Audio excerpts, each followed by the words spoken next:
റോമാലേഖനം 5-ാം അധ്യായം 5-ാമത്തെ വചനം ഇപ്രകാരം പറയുകയാണ്. റോമാലേഖനം 5-ാം അധ്യായം 5 തൊട്ടുള്ള വചനം വായിക്കാം. പ്രത്യാശ നമ്മെ നിരാശരാക്കുന്നില്ല. കാരണം നമുക്ക് നൽകപ്പെട്ടിരിക്കുന്ന പരിശുദ്ധാത്മാവിലൂടെ ദൈവത്തിൻ്റെ സ്നേഹം നമ്മുടെ ഹൃദയങ്ങളിലേക്ക് ചൊരിയപ്പെട്ടിരിക്കുന്നു. നമുക്ക് നൽകപ്പെട്ടിരിക്കുന്ന പരിശുദ്ധാത്മാവിലൂടെ ദൈവത്തിൻ്റെ സ്നേഹം നമ്മുടെ ഹൃദയത്തിലേക്ക് ചൊരിയപ്പെടുന്നു. അപ്പോൾ നമുക്ക് നമ്മുടെ ഹൃദയത്തിൽ ദൈവത്തിൻ്റെ സ്നേഹം അനുഭവിക്കാൻ സാധിച്ചാൽ നമുക്ക് ദൈവം നമ്മളോട് നൽകിയ സ്നേഹത്തിന് പ്രതിസ്നേഹം കാണിക്കാൻ പറ്റും. നമ്മളെ ഒരാൾ സ്നേഹിച്ചാൽ ആ സ്നേഹം നമുക്ക് അനുഭവിക്കാൻ പറ്റണ്ടേ? അതൊന്ന് കാര്യം. 2, അങ്ങനെ അനുഭവിച്ചാൽ നമ്മുടെ ഉള്ളിൽ ആ സ്നേഹം ഉണ്ടെങ്കിൽ നമുക്ക് എന്ത് ചെയ്യാൻ പറ്റും? പ്രതിസ്നേഹം കാണിക്കാൻ പറ്റും, തിരിച്ച് സ്നേഹിക്കാൻ. അങ്ങനെ നടത്തിയിട്ടുള്ള പ്രതിസ്നേഹങ്ങളാണ് സത്യത്തിൽ സമർപ്പണങ്ങൾ എന്ന് പറയുന്നത്. പൗരോഹിത്യം, സന്യാസം, രക്തസാക്ഷിത്വം തുടങ്ങി സഭയിലുണ്ടായിട്ടുള്ള ഇത്തരം കാര്യങ്ങളൊക്കെ സഭയ്ക്ക് ഒത്തിരി വളർച്ചയ്ക്ക് കാരണമായി തീർന്നിട്ടുണ്ട്. ഒരാൾ രക്തസാക്ഷിയാകാനായിട്ട് ഗീവർഗീസ് സഹദ രക്തസാക്ഷി ആയി. അദ്ദേഹത്തിന് പറഞ്ഞ കാര്യമൊന്ന് മാറ്റി പറഞ്ഞാൽ മതി, ഞാൻ അത്രയൊന്നും ഉദ്ദേശിച്ചില്ല എന്ന് പറഞ്ഞാൽ അദ്ദേഹത്തിന് ജീവൻ തിരിച്ചു കിട്ടുമായിരുന്നു. മർത്തശ്മൂനി അമ്മയും 7 മക്കളും ഏലിയാസാറും, അവർക്ക് ദൈവത്തിൻ്റെ പരിശുദ്ധാത്മാവിൻ്റെ സ്നേഹം അവരുടെ ഉള്ളിലുണ്ട്. വചനം അവർ സ്വീകരിച്ചു, കൽപ്പനകൾ അവർ കേട്ടു. തങ്ങളുടെ മതത്തോടുള്ള സ്നേഹം അവരുടെ ഉള്ളിൽ ഇങ്ങനെ നിൽക്കുകയാണ്, ദൈവത്തോടുള്ള സ്നേഹം അവരുടെ ഉള്ളിൽ നിൽക്കുകയാണ്. അപ്പോഴാണ് അവരോട് പറയുന്നത്, നിങ്ങൾ പന്നി മാംസം ഭക്ഷിക്കണം. അത്രയേ ഉള്ളൂ, സിമ്പിൾ കാര്യം. പന്നി മാംസം കഴിക്കണം. ആചാരങ്ങൾ, നമ്മുടേത് യഹൂദ ആചാരങ്ങൾ ഉപേക്ഷിച്ചിട്ട് മറ്റ് ആചാരങ്ങൾ സ്വീകരിക്കണം. അപ്പോൾ അവർ പറയുകയാണ്, അത് ഞങ്ങൾ യഹൂദ ആചാരമൊന്നും കൈവടിയേല, പക്ഷേ മറ്റാചാരം വേണമെങ്കിൽ അത്യാവശ്യ ഘട്ടങ്ങളിൽ പൊതു പ്രവർത്തനങ്ങൾ വേണമെങ്കിൽ നമ്മൾ വേണമെങ്കിൽ ഒന്ന് വ്യത്യാസപ്പെടുത്തുന്നതിന് ബുദ്ധിമുട്ടില്ല എന്നൊന്ന് പറഞ്ഞിരുന്നെങ്കിൽ ഈ പറഞ്ഞ ആളുകളുടെ എല്ലാം ജീവൻ രക്ഷപ്പെടുമായിരുന്നു. പക്ഷേ അവരുടെ ഉള്ളിൽ എന്തായിരുന്നു? അവരുടെ ഉള്ളിൽ ദൈവസ്നേഹം ഇങ്ങനെ ഉള്ളതുകൊണ്ട് ഞാനൊരു വാക്ക് പറഞ്ഞാൽ ആ വാക്ക് മാറ്റാൻ പാടില്ല. ദൈവത്തിന് കൊടുത്ത വാക്കാണ് പ്രധാനം, മാറാൻ പാടില്ല എന്ന അവരുടെ തീരുമാനത്തിൽ അവരെന്ത് ചെയ്തു? അവർ പറഞ്ഞു, പന്നിമാംസം കഴിക്കാൻ സാധിക്കുകയില്ല, അത് കുറഞ്ഞിട്ടുള്ള ഇതൊക്കെ മതി. അപ്പോൾ പറഞ്ഞു, അങ്ങനെയാണ് കൊല്ലും നിങ്ങളെ. എന്നാൽ നിങ്ങൾ കൊന്നു. അങ്ങനെ 7 മക്കളെയും കൊന്നു. അവസാനം മർത്തശ്മൂനിയെയും കൊന്നു. ഇത് പഠിപ്പിച്ചിരുന്ന ഗുരു, അദ്ദേഹത്തിന് 90 വയസ്സുണ്ട്. 90 വയസ്സുള്ള ഈ മനുഷ്യനെ വിളിച്ചിട്ട് പറഞ്ഞു, നിങ്ങളെ സത്യത്തിൽ അദ്ദേഹം സമൂഹത്തിൽ ആദരിക്കപ്പെടുന്ന ഒരാളായിരുന്നു. ഇപ്പോൾ പറഞ്ഞു, നിങ്ങളിങ്ങനെ ആദരിക്കപ്പെടുന്നൊരു മനുഷ്യനാണ്, ഞങ്ങൾക്ക് നിങ്ങളോടൊക്കെ നല്ല ബഹുമാനമാണ്. പട്ടാളക്കാർ പറഞ്ഞു. മക്കാബിയറുടെ പുസ്തകത്തിൽ അത് രേഖപ്പെടുത്തിയിട്ടുണ്ട്, 7-ാം അധ്യായത്തിൽ. അതുകൊണ്ട് നിങ്ങളൊരു കാര്യം ചെയ്യേ സഹോദര ഏലിയാസാർ, അങ്ങൊരു കാര്യം ചെയ്യേ, അങ്ങ് ഏത് ഭക്ഷണം വേണമെങ്കിലും കഴിച്ചു, ഇറച്ചി വേറെ ആയതിലും കഴിച്ചാൽ മതി. പക്ഷേ ഞങ്ങൾ പറയും, ഏലിയാസാറും പന്നി മാംസം കഴിച്ചു എന്ന് പറയുമ്പം ഒന്നും മിണ്ടരുത്, കഴിച്ചെന്നും പറയരുത്, കഴിച്ചില്ലെന്നും പറയരുത്. അങ്ങനെ നിങ്ങളുടെ ജീവൻ ഞങ്ങൾക്ക് സേവ് ചെയ്യാൻ പറ്റും. നിങ്ങളോട് ഞങ്ങൾക്ക് ബഹുമാനമുണ്ട്, നിങ്ങളുടെ ജീവൻ സേവ് ചെയ്യാൻ ഞങ്ങൾക്ക് ആഗ്രഹമുണ്ട്. നിങ്ങളിങ്ങനെ ഒരു അഡ്ജസ്റ്റ്മെൻറ്റിന് തയ്യാറാകുക. ഏലിയാസാർ എന്താ പറഞ്ഞതെന്നറിയോ? ഈ വൃദ്ധന് അഭിനയം കൊള്ളില്ല, ഈ വൃദ്ധന് അഭിനയം കൊള്ളില്ല. 90-ാമത്തെ വയസ്സിൽ ഏലിയാസാർ മതം മാറി എന്ന് പറഞ്ഞാൽ അത് വരുന്ന തലമുറയെ വഴിപിഴപ്പിക്കും. അതുകൊണ്ട് എൻ്റെ കഴുത്ത് ഇങ്ങോട്ട് വെച്ച് തരാം, നിങ്ങളതൊക്കെ മുറിച്ച് കളയാൻ പറഞ്ഞു. അങ്ങനെ പീഡന യന്ത്രത്തിലേക്ക് കഴുത്തെടുത്ത് വെച്ച് മുറിച്ച് അദ്ദേഹത്തെ രക്തസാക്ഷിയായി. ഇതൊക്കെ സാധിക്കുന്നത് എങ്ങനെയാണെന്നറിയോ? ഇത് സാധിക്കുന്നത് ഉള്ളിൽ പരിശുദ്ധാത്മാവുള്ളത് കൊണ്ടാണ്. ഇന്ന് നമ്മൾ ക്രൈസ്തവരായ പലരുടെയും പ്രശ്നം എന്താണെന്നറിയോ? അവരുടെ ഉള്ളിൽ പരിശുദ്ധാത്മാവ് യഥാർത്ഥമായി പ്രവർത്തിക്കാത്തത് കൊണ്ടാണ്. അങ്ങനെ പ്രവർത്തിച്ചാൽ എന്താണ്? ക്രിസ്തുവിനെ വേണ്ടെന്ന് വെച്ചിട്ട്, താൻ ചെയ്തുകൊണ്ടിരിക്കുന്ന ഉടമ്പടികളെ വേണ്ടെന്ന് വെച്ച്, ആ ജീവിതത്തോട് വിശ്വസ്തത പുലർത്താത്ത ഒരു ജീവിതത്തെക്കുറിച്ച് ചിന്തിക്കാൻ പറ്റുകയില്ല. സിഗരറ്റ് കയ്യിലെടുക്കുമ്പം അവൻ്റെ ചങ്ക് പിടയ്ക്കും. ഞാൻ സിഗരറ്റ് വലിച്ചാൽ എൻ്റെ ശരീരം ദൈവത്തിൻ്റെ ആലയമാണ്, ഇത് പുകഞ്ഞ് കത്തി ആയുസെത്താതെ ഞാൻ ക്യാൻസർ വന്ന് നശിക്കുമെന്ന് അതിൻ്റെ പുറത്ത് തന്നെ എഴുതി വച്ചിട്ടുണ്ട്. എന്താണ് എഴുതി വച്ചിരിക്കുന്നത്? പുകവലി ആരോഗ്യത്തിന് ഹാനികരം. എന്നാൽ ഒരു ധ്യാന കേന്ദ്രത്തിൽ വരുമ്പം പ്രാർത്ഥനാ വിഷയമായിട്ട് വരുന്നവരെന്നാ പറയുന്നത്? ജോലി അടിക്കടി പോകുന്നു, പിന്നെ അങ്ങനത്തെ ഉള്ള വിഷയമാണ് പറയുന്നത്. ഞാൻ പുകവലിക്കുന്ന ആളാണ്, എൻ്റെ പുകവലി മാറാൻ പ്രാർത്ഥിക്കണം. ആരും പ്രാർത്ഥിക്കുന്നില്ല. ഞാൻ മദ്യപിക്കുന്ന ആളാണ്, എൻ്റെ മദ്യപാനം നിർത്താനൊന്നും തലയ്ക്ക് വെച്ച് പ്രാർത്ഥിച്ച് ആരും പറയുന്നില്ല. ഇത് നമ്മൾ ജോലിയില്ല അങ്ങനെ ഇല്ല എന്നൊക്കെ പറയുമ്പോൾ നീ വീടി വലിക്കുമോ, നീ കള്ളു കുടിക്കുമോ എന്നൊക്കെ ചോദിക്കും. വല്ലപ്പോഴും. എന്താണ് സംഭവം? അവൻ്റെ ഉള്ളിൽ ദൈവസ്നേഹമില്ല. ആ ദൈവസ്നേഹം ചൊരിയപ്പെടുന്നത് വഴിയാ പരിശുദ്ധാത്മാവിലൂടെ ദൈവസ്നേഹം ചൊരിയപ്പെടുന്നു. ഇനി പരിശുദ്ധാത്മാവെന്ന് പറഞ്ഞാൽ ആരാന്ന് നമ്മൾ അറിഞ്ഞിരിക്കണം. ആരാ പരിശുദ്ധാത്മാവ്? തൃത്വത്തിൽ ഒരുവനാണ്. നിങ്ങൾ ഉദ്ദേശിക്കുന്നത് പോലെ ഒരു ആത്മാവ് മാത്രമല്ല, ദൈവമാണ്. പിതാവ്, പുത്രൻ, പരിശുദ്ധ റൂഹ. അപ്പം നമ്മൾ ഈ പരിശുദ്ധ റൂഹായെക്കുറിച്ച് അതുകൊണ്ടല്ലേ പറയുന്നത്, സഭയുടെ പ്രാർത്ഥനകളിലെല്ലാം നിനക്കും നിൻ്റെ ഏകജാതനും പരിശുദ്ധ റൂഹായിക്കും സ്തുതിയും ബഹുമാനവും യോഗ്യമാകുന്നു. വിശ്വാസ പ്രമാണത്തിൽ എന്താ പറയുന്നത് പരിശുദ്ധാത്മാവിനെ കുറിച്ച്? സകലത്തെയും ജീവിപ്പിക്കുന്ന കർത്താവ്, പിതാവിൽ നിന്ന് പുറപ്പെട്ടു, പിതാവിനോടും പുത്രനോടും കൂടെ വന്ദിക്കപ്പെടുകയും സ്തുതിക്കപ്പെടുകയും ചെയ്യുന്നവൻ, നിബിയന്മാർ വഴിയും ശ്ലീഹന്മാർ വഴിയും സംസാരിച്ചവൻ. അതാ പരിശുദ്ധാത്മാവ്. ബൈബിളിലൂടെ സംസാരിച്ചത് പരിശുദ്ധാത്മാവാണ്. ആ പരിശുദ്ധാത്മാവായ ദൈവം തന്നെയാണ് കന്യകമറിയാമിൻ്റെ അടുക്കൽ മാലാഖ ചെന്നിട്ട് പറഞ്ഞു, നീ ഗർഭം ധരിച്ചൊരു മകനെ പ്രസവിക്കും. ഉടനെ മാതാവ് ചോദിച്ചു, ഇതെങ്ങനെ സംഭവിക്കും? ഞാൻ പുരുഷനെ അറിയാത്തതുകൊണ്ട് ഇതെങ്ങനെ സംഭവിക്കും? ഉടനെ ആ മാലാഖ പറഞ്ഞു, പരിശുദ്ധാത്മാവ് നിൻ്റെ മേൽ വരും, അത്യുന്നതൻ്റെ ശക്തി നിൻ്റെ മേൽ ആവസിക്കും, ജനിക്കാൻ പോകുന്ന ശിശു പരിശുദ്ധനെന്ന് വിളിക്കപ്പെടും. അങ്ങനെയാണെങ്കിൽ പരിശുദ്ധാത്മാവിൻ്റെ പ്രവർത്തനങ്ങളുടെ ഒരു പ്രത്യേകത എന്താണ്? അസാധ്യമായ ഏത് കാര്യവും, മനുഷ്യൻ അസാധ്യമായ ഏത് കാര്യവും നിറവേറ്റാൻ പരിശുദ്ധാത്മാവിന് വളരെ എളുപ്പത്തിൽ സാധിക്കുമെന്നുള്ളതാണ് പരിശുദ്ധാത്മാവിൻ്റെ പ്രത്യേകത. അങ്ങനെ നടന്നിട്ടുള്ള സഭ വിശ്വസിക്കുന്ന ഏറ്റവും പ്രധാനപ്പെട്ട കാര്യമാണ്, ഒരു കന്യക എന്ത് ചെയ്തു?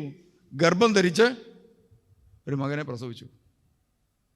ഇത് വിശ്വസിക്കുന്ന ഒരു സമൂഹത്തിന് പരിശുദ്ധാത്മാവ് വഴി രോഗശാന്തി നടക്കുകയില്ലേ എന്ന് ചോദിച്ചാൽ നടക്കുകയില്ലേ? നടക്കും. അത്ഭുതങ്ങൾ നടക്കുകയില്ലേ? നടക്കും. പിന്നെ എന്താ നടക്കുകയില്ലാത്തത്? ഈ ഭൂമുഖത്തെ സൃഷ്ടിച്ചപ്പോൾ ദൈവത്തോടു കൂടെ ഉണ്ടായിരുന്ന പരിശുദ്ധാത്മാവിന് എന്താ അസാധ്യമായത്? എല്ലാം സാധ്യമാണ്.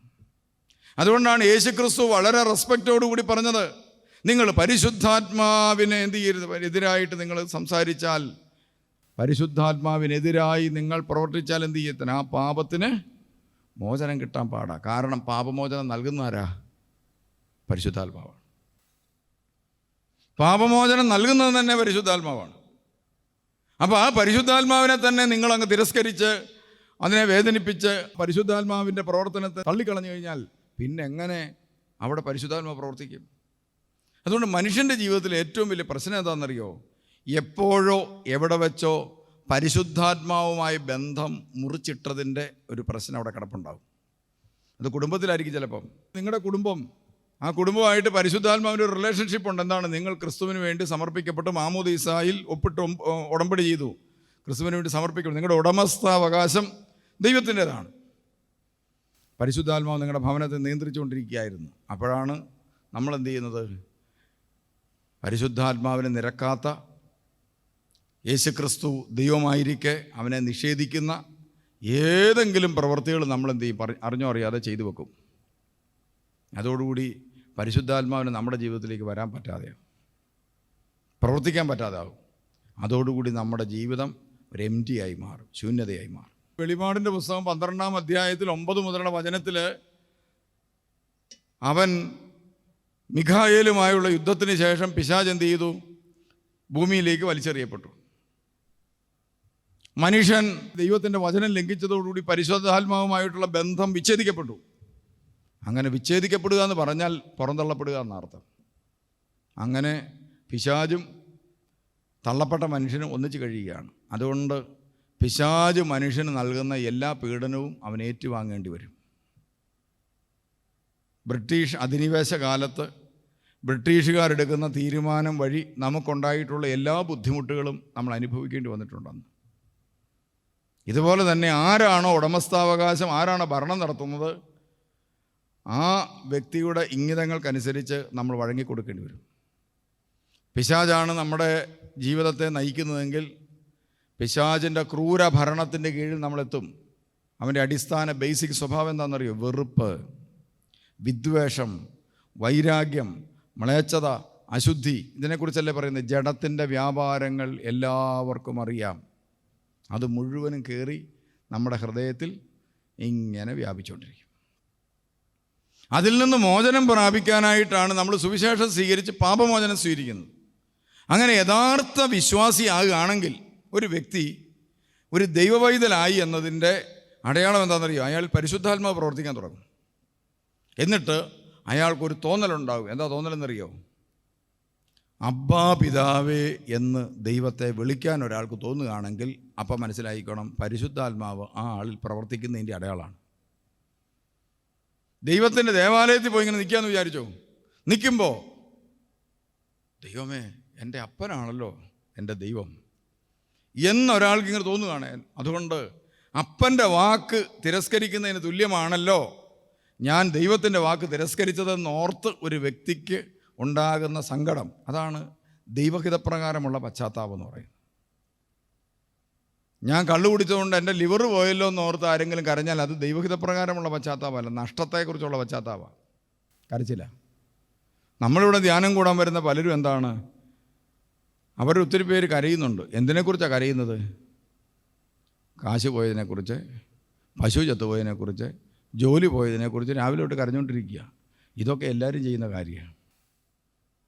ഇങ്ങനെയൊക്കെ സംഭവിക്കാൻ കാരണം എൻ്റെ ദൈവവുമായിട്ടുള്ള ബന്ധം വിച്ഛേദിക്കപ്പെട്ടു പോയതുകൊണ്ടാണല്ലോ എന്നോർത്ത് അപ്പൻ്റെ ഭവനത്തിലേക്ക് തിരിച്ചു വന്ന ഒരു ധൂർത്തപുത്രനുണ്ടല്ലോ, അവന് തോന്നിയൊരു തോന്നലുണ്ട്, എൻ്റെ അപ്പൻ്റെ ഭവനത്തിൽ എത്രയോ പേരാണ് സന്തോഷത്തോടെ കഴിയുന്നത്, ദാസന്മാർ പോലും അങ്ങനെ കഴിയുന്നത്.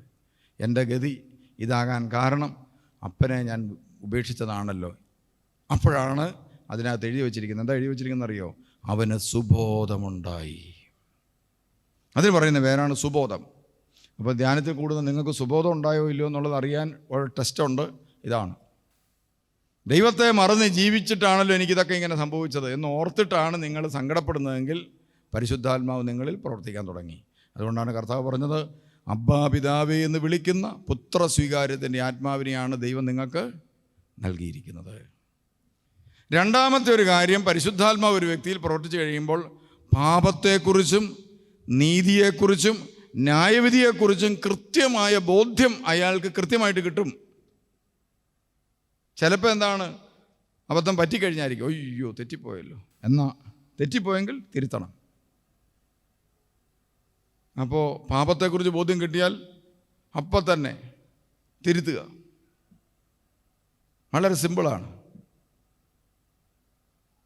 ഒരു പുരോഹിതൻ്റെ മുമ്പിൽ വന്ന് പാപങ്ങൾ ഏറ്റുപറയുക, പശ്ചാത്തപിക്കുക. തെറ്റാണെങ്കിൽ തെറ്റാണെന്ന് പറയുക, സിമ്പിൾ, തീർന്നു. അത് ചെയ്യാതെ പാപം മറച്ചു വെച്ചിട്ട് ഈ കള്ളങ്ങൾ പറഞ്ഞ് പാപത്തെ മൂടി വെക്കാൻ ശ്രമിക്കും. അതിന് പറയുന്ന പേരാണ് കാപട്യം, നഗ്നത എന്നൊക്കെ പറയുന്നത്. അത് നഗ്നത എന്ന് പറഞ്ഞാൽ എന്താണെന്നറിയോ? മറച്ചു വെക്കാൻ എന്തോ ഉള്ള അവസ്ഥയ്ക്ക് പറയുന്ന പേരാണ് ആത്മീയ ജീവിതത്തിൽ നഗ്നത. അപ്പം അങ്ങനെ മറച്ചു വെക്കാൻ വേണ്ടി പല നുണയും പറയേണ്ടി വരും പലർക്കും, അല്ലേ? പല പല കള്ളങ്ങൾ പറയേണ്ടി വരും. അതാണ് നഗ്നത. അപ്പോൾ ഇങ്ങനെ ചില മനുഷ്യർ പാപം ചെയ്തു കഴിഞ്ഞാൽ അത് മൂടി വെക്കാൻ ശ്രമിക്കും. അതാണ് അവരുടെ ജീവിതത്തിലെ എല്ലാ പ്രശ്നത്തിനും കാരണമായിത്തീരും. പിന്നെ അടുത്തതെന്താണ്?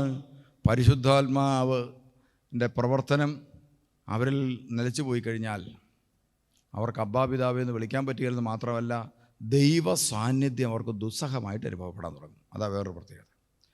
പ്രാർത്ഥിക്കാനായിട്ടൊരു താല്പര്യം തോന്നുകയില്ല, വചനം വായിക്കാൻ താല്പര്യമില്ല, ആത്മീയ കാര്യം അവരെ പ്രചോദിപ്പിക്കുന്നില്ല. കാരണം എന്നാ, നമുക്കറിയാം, നമ്മളിപ്പോൾ ഒരു കമ്പ്യൂട്ടർ മേടിച്ച് വെച്ചെന്ന് വിചാരിച്ചു. ഈ കമ്പ്യൂട്ടറിനകത്ത് സോഫ്റ്റ്വെയർ ഉണ്ട്, മലയാളം ഭാഷയുടെ സോഫ്റ്റ്വെയർ നമ്മൾ അപ്ലോഡ് ചെയ്തിട്ടുണ്ടെന്ന് വിചാരിച്ചു. അപ്പോൾ മലയാളം വന്നാൽ അതുമായിട്ട് റെസ്പോണ്ട് ചെയ്യും. അതില്ലെങ്കിലോ വേറെ വല്ലതൊക്കെ കാണിക്കും, പക്ഷേ ആ ഭാഷ വരികയില്ല.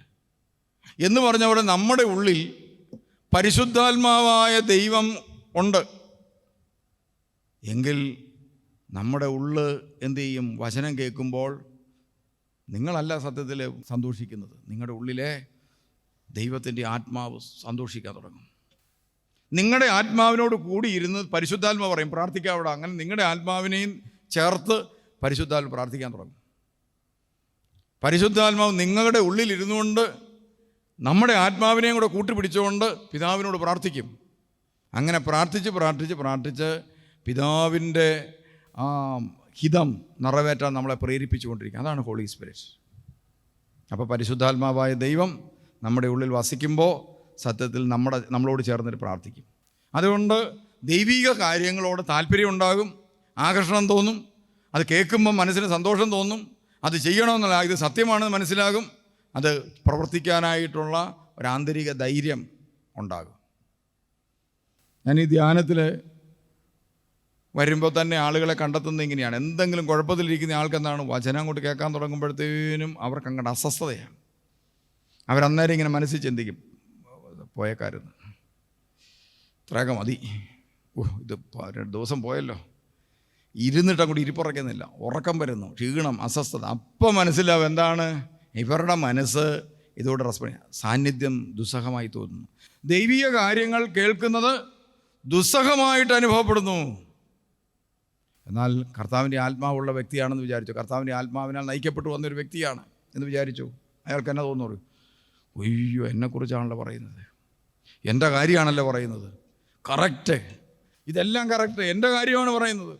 അവരപ്പോൾ തിരുത്താൻ തീരുമാനം, അവരുടെ മനസ്സ് അവരുടെ ഉള്ളിൽ ആത്മാവ് പറയും, മാറ്, തിരുത്ത്. അങ്ങനെ അവൻ യേശുവുമായിട്ട് ഐക്യപ്പെടും.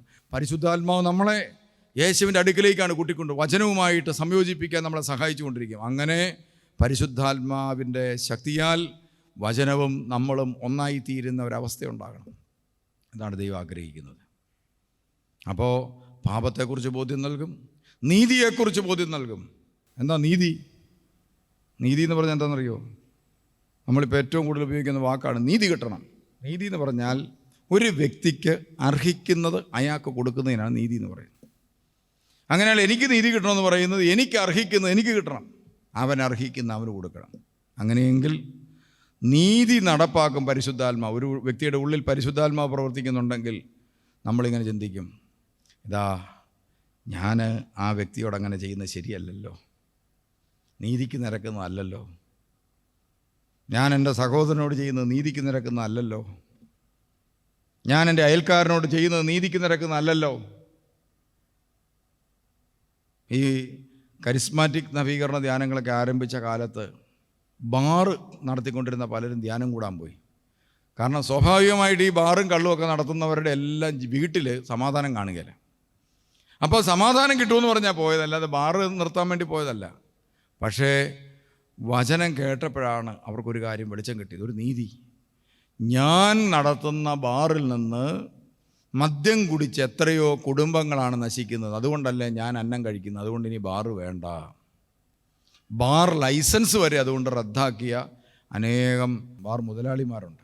അതാണ് മാനസാന്തരം എന്ന് പറയുന്നത്. അല്ലാതെ മദ്യം വിൽക്കുന്ന കുറേ പൈസ പള്ളിക്ക് ഡൊണേഷൻ കൊടുക്കുന്നതല്ല മാനസാന്തരം. അത് വേണ്ടെന്ന് വെച്ചു. കൈക്കൂലി മേടിക്കുന്ന ഒരു ഉദ്യോഗസ്ഥനാണെങ്കിൽ കൈക്കൂലി മേടിക്കുന്നതിൻ്റെ 10% പള്ളിക്ക് കൊടുക്കാമെന്ന് തീരുമാനിക്കുന്ന നല്ല മാനസാന്തരം. മറിച്ച് എനിക്കിനി കൈക്കൂലി വേണ്ട, അവൻ അർഹിക്കുന്നതാണ്, എൻ്റെ ഓഫീസിൽ വരുന്നവന് ഞാൻ ജോലി ചെയ്ത് കൊടുക്കേണ്ടത് അവൻ അർഹിക്കുന്നതാണ്, അതുകൊണ്ട് അവൻ്റെ കയ്യിൽ നിന്ന് അതിന് പണം മേടിക്കാൻ പാടില്ല. ഞാൻ ഗവൺമെൻറ്റിൻ്റെ പണം മേടിക്കുന്നുണ്ട്, എനിക്ക് പെൻഷൻ വരെ കിട്ടും, മരിക്കുന്നിടം വരെ, എൻ്റെ ഭാര്യയ്ക്കും കൂടെ കിട്ടും. ഈ ഓഫീസിലോട്ട് പഞ്ചായത്തിലോട്ട് അല്ലെങ്കിൽ പഞ്ചായത്തിലോ തഹസിൽദാരുടെ അടുക്കോ കളക്ട്രേറ്റിലോട്ടോ അല്ലെങ്കിൽ ഏതെങ്കിലും ഒരു ഓഫീസിലേക്ക് കയറി വരുന്നവന് കയറി വന്നു എന്ന കാരണം കൊണ്ട് പെൻഷൻ കിട്ടുമോ? ഇല്ലല്ലോ. അവിടെ ഇരിക്കുന്ന ഉദ്യോഗസ്ഥന് അവൻ മരിച്ചാൽ അവൻ്റെ ഭാര്യ മരിക്കുന്നിടം വരെയും പെൻഷൻ കിട്ടും. അതുകൊണ്ട് എനിക്ക് ഈ പണം വേണ്ട. അതാണ് പരിശുദ്ധാത്മാവ് പ്രവർത്തിക്കുന്ന ഒരു ഉദ്യോഗസ്ഥൻ്റെ പ്രത്യേകത. ഇതുപോലെ ഒരു കട നടത്തുന്ന ആളാണെന്ന് വിചാരിച്ചു, പരിശുദ്ധാത്മാവ് അവൻ്റെ ഉള്ളിൽ പ്രവർത്തിക്കുകയാണ്. അവൻ ചിന്തിക്കും, മായം ചേർത്തോ അന്യായമായോ കിട്ടുന്ന പണം എനിക്ക് വേണ്ട, അത് നീതിയല്ല. നീതിയെക്കുറിച്ച് പരിശുദ്ധാത്മാവ് ബോധ്യം നൽകും. അപ്പോൾ നമ്മുടെ അന്യായമായിട്ടൊരു പണം നമ്മുടെ ഇരിപ്പണമെന്ന് വിചാരിച്ചു, നമ്മൾ അയാളെ വിളിച്ചിട്ട് കൊടുക്കും, ദേ നിങ്ങളുടെ കുറച്ച് പൈസ അവിടെ മിച്ചപ്പോൾ തിരിച്ചു കൊടുക്കും. നമ്മൾ തിരിച്ചു കൊടുക്കും. ഞാൻ ധ്യാനം കൂടിയ ശേഷം ഒരു പുരോഹിതനാകാനായിട്ട് കർത്താവ് പ്രത്യേക ഒരു പ്രചോദനം നൽകി. കർത്താവിന് വേണ്ടി എന്തെങ്കിലും ഒരു ജോലി ചെയ്ത് ജീവിക്കണം. അതിന് അന്വേഷിച്ച ജോലികൾ പലതും അന്വേഷിച്ചിട്ട് അതൊന്നും കർത്താവിൻ്റെ കൂടെ ജീവിക്കാൻ പറ്റാത്തതായതുകൊണ്ട് പൗരോഹിത്യ ശുശ്രൂഷയാണ് ഇതിന് ഏറ്റവും നല്ലതെന്ന് എനിക്ക് മനസ്സിലായി. അങ്ങനെ ഞാൻ അച്ഛനാകാൻ തീരുമാനിച്ചു.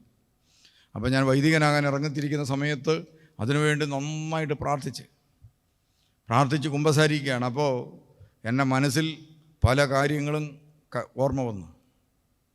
അപ്പം ഞാനിങ്ങനെ ഓർത്ത ഒരു കാര്യം എന്താണ്, ഒരിക്കൽ ഒരു ബസ്സിൽ കയറിയിട്ട് 5 രൂപ കൊണ്ട് കൊടുത്തു. അന്ന് 2.5 രൂപയേ ഉള്ളൂ സത്യത്തിൽ വണ്ടിക്കൂലി. 5 രൂപ കൊടുത്തു. 2.5 രൂപ തരേണ്ടതിന് പകരം സത്യത്തിൽ അയാൾ 10 രൂപയുടെ ബാക്കിയാണ് തന്നത്. അപ്പോൾ എത്രയായിട്ട് 7.5 രൂപ തന്നു. ഞാൻ മേടിച്ച പോക്കറ്റ് കിട്ടും. എനിക്ക് സത്യത്തിൽ ബോധപൂർവ്വം അറിയായിരുന്നു എന്താണ്, ഞാൻ 5 കൊടുത്തത്, പക്ഷേ 10ൻ്റെ ബാക്കി കണ്ടക്ടർ തന്നായി. അവിടെ 5 പോയി. ഞാനത് ഇപ്പം അയാളുടെ ഉത്തരവാദിത്തമല്ല അത് നോക്കേണ്ടതെന്ന് ഞാനിത് പോക്കറ്റിലേക്ക് ഇട്ട്. വർഷങ്ങൾക്ക് ശേഷം പരിശുദ്ധാത്മാവ് ബോധ്യപ്പെടുത്തി. ഈ സംഭവം ആ ബസ്സിൻ്റെ പേര് സഹിതം എൻ്റെ മനസ്സിലിങ്ങനെ ഓർമ്മ വന്നുകൊണ്ടിരിക്കുക. നീ അന്ന് അങ്ങനെ ചെയ്ത് ശരിയായില്ല. ഞാൻ പിന്നീട് എന്ത് ചെയ്യുന്നു, ആ ബസ്സേ കയറി, ആ ബസ്സിലെ കണ്ടക്ടറൊക്കെ മാറിപ്പോയല്ലോ, ഞാൻ ഈ പൈസയ്ക്ക് പകരം അതിൻ്റെ ഇരട്ടി പൈസ എന്ത് ചെയ്തു, ആ ബസ്സിൽ തന്നെ വെച്ചു പോന്നു. പറയാനൊന്നും പോയില്ല. എന്നിട്ടാണ് ഞാൻ പൗരോഹിത്യത്തിലേക്ക് പോയത്. അതാണ് പരിശുദ്ധാത്മാവ്.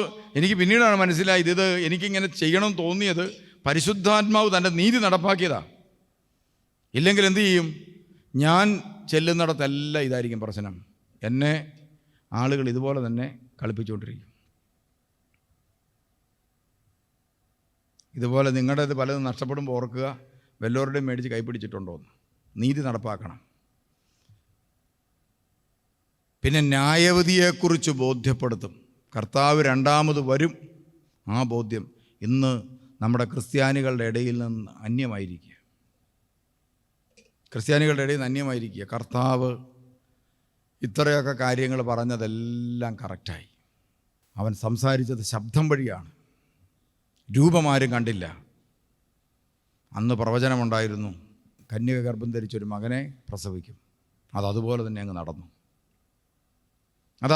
നടന്നു. ഇപ്പം നമുക്ക് വിശ്വസിക്കാനൊരു പ്രയാസമല്ലേ, ഇതൊക്കെ ഉണ്ടായതായിരിക്കുമോ? കന്യക ഗർഭം ധരിച്ചു എന്ന് പറഞ്ഞ് നടന്നതായിരിക്കുമോ? ഇപ്പോൾ ഒത്തിരി നിരീശ്വരവാദ ചിന്തകൾ നമ്മുടെ സോഷ്യൽ മീഡിയയിലൂടെ പ്രചരിക്കുന്നുണ്ട്. യുവതീ-യുവാക്കന്മാർ ഇതൊക്കെ വായിച്ചു കഴിയുമ്പോൾ, കേട്ട് കഴിയുമ്പോൾ ഇത് ശരിയാണെന്നോർത്തത് വിശ്വസിക്കും. കന്യകമറിയാമിന് പോലും സത്യത്തിൽ അങ്ങനെ ഒരു സംശയം പെട്ടെന്നുണ്ടായി. ഇതെങ്ങനെ സംഭവിക്കും? ഭൂമുഖത്തൊരിക്കലും ഇങ്ങനെ സംഭവിച്ചിട്ടില്ലല്ലോ. മാലാഖയോട് ഒരു സംശയം ചോദിച്ചു, ഇതെങ്ങനെ സംഭവിക്കുക? അപ്പോൾ മാലാഖ പറഞ്ഞു, പരിശുദ്ധാത്മാവ് വരും. അപ്പോൾ ഇതിനു മുമ്പ് പരിശുദ്ധാത്മാവ് പലയിടത്തും വന്നിട്ടുണ്ട്, എന്നിട്ട് ഇങ്ങനെ സംഭവിച്ചിട്ടില്ലല്ലോ. അപ്പം മാലാഖ പറഞ്ഞു, നിന്റെ ചാർച്ചക്കാരി വൃദ്ധയായ എലിസബത്തിന് ഇത് 6ാം മാസമാണ്. അപ്പോൾ വൃദ്ധയായ എലിസബത്തിന് 6ാം മാസമാണെന്ന് പറഞ്ഞ അർത്ഥം എന്താ? വൃദ്ധർക്കാർക്കെങ്കിലും കുട്ടികളുണ്ടായതായിട്ട് കേട്ടിട്ടുണ്ടോ? ഒരു 60 വയസ്സ് 70 വയസ്സുള്ള ഏതെങ്കിലും അമ്മച്ചി പ്രസവിച്ചതായിട്ട് നിങ്ങളുടെ അറിവിലുണ്ടോ? എൻ്റെ അറിവിലില്ല. മാലാഖ പറയുകയാണ്, നിന്റെ ചാർച്ചക്കാരി വൃദ്ധയായ എലിസബത്തിന് 6 മാസമായി. അപ്പോൾ കന്യകമറിയാമിന് അറിയാവുന്ന ഒരു കാര്യമാണ്, എന്താണ്? വൃദ്ധർക്ക് പിള്ളേരുണ്ടാകുകയില്ല. പുരുഷനെ അറിയാത്തവർക്കും പിള്ളേരുണ്ടാകുകയില്ല. 2 കാര്യം അറിയാം. അപ്പം മാലാഖ പറഞ്ഞു കൊടുത്തു, ഒരു ജീവിതകാലം മുഴുവൻ പുരുഷൻ്റെ കൂടെ താമസിച്ച ആളെ എലിസബത്ത്. സ്കറിയ പുരോഹിതൻ പ്രായവൃദ്ധനാണ്, അവൾ പ്രായം കവിഞ്ഞവളാണ് എന്ന് പറഞ്ഞാൽ ഇനി കുട്ടികളൊന്നും ഉണ്ടാകുകയില്ല. അവൾക്ക് 6 മാസം ഉണ്ടായെങ്കിൽ ഒരു പുരുഷൻ്റെ കൂടെ കഴിഞ്ഞു എന്ന് വിചാരിച്ചുകൊണ്ട് കുട്ടികളുണ്ടാകണമെന്ന് നിർബന്ധമില്ല. അതാ ഒരർത്ഥം. 2, വൃദ്ധയ്ക്ക് കൊച്ചുണ്ടായിട്ടുണ്ട്, നീ പോയി കാണ്. ഈ 2 കാര്യങ്ങൾ പറഞ്ഞപ്പോൾ മാതാവ് പറഞ്ഞു, ഇതാ ദാസി. അങ്ങനെയൊക്കെ പരിശുദ്ധാത്മാവിന് പ്രവർത്തിക്കാൻ പറ്റുമെന്ന് എനിക്ക് അറിഞ്ഞുകൂടായിരുന്നു. അങ്ങനെയെങ്കിൽ ഇതാ ദാസി, നിൻ്റെ ഇഷ്ടം അങ്ങനെയാണെങ്കിൽ അങ്ങനെ നടക്കട്ടെ. പരിശുദ്ധാത്മാവായ ദൈവത്തിന് പലതും സാധിക്കും. നമ്മളെന്ത് ചെയ്താൽ മതി? നമ്മളെ ഏൽപ്പിച്ചു കൊടുത്താൽ മതി. അങ്ങനെ യേശുക്രിസ്തു മനുഷ്യാവതാരം ചെയ്തു പരിശുദ്ധാത്മാവിലൂടെയാണ്. അതുകൊണ്ടാണ് യേശു വളരെ റെസ്പെക്റ്റോടുകൂടി ഇപ്രകാരം പറഞ്ഞത്, പരിശുദ്ധാത്മാവിനെതിരായി പാപം ചെയ്യരുതേ. പരിശുദ്ധാത്മാവിനെതിരായി പാപം ചെയ്യരുത്.